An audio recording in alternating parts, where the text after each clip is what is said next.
Conversations about the possibility that the United States Supreme Court could overturn Roe versus Wade are starting new conversations about what that would mean for other cases before the court. LEX 18's Rachel Richardson is speaking with educators and advocates about the implications.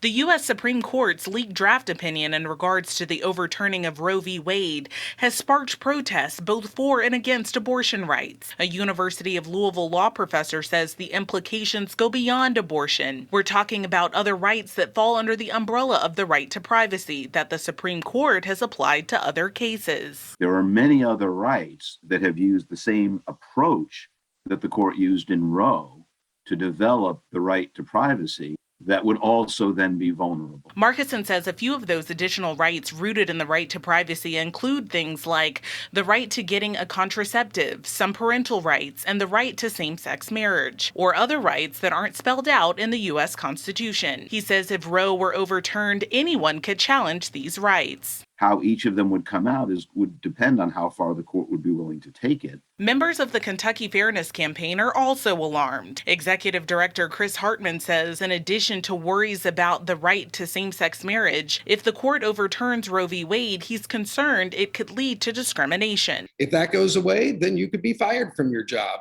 if you work in Shelbyville in Kentucky, or kicked out of your apartment if you live in Pikeville. That decision could affect other groups. I definitely worry that for the next many years, we are going to see a string of civil rights all across the board that affect women, that affect people of color, Black Americans, immigrants, folks who are disabled, LGBTQ people, folks of different religions and who are from different countries are going to have many civil rights at risk. Lexington city leaders say over the years, several ordinances have been passed to make the city inclusive, including the Fairness Ordinance passed in 1999. We were one of the first places to do that in Kentucky, much less across the nation.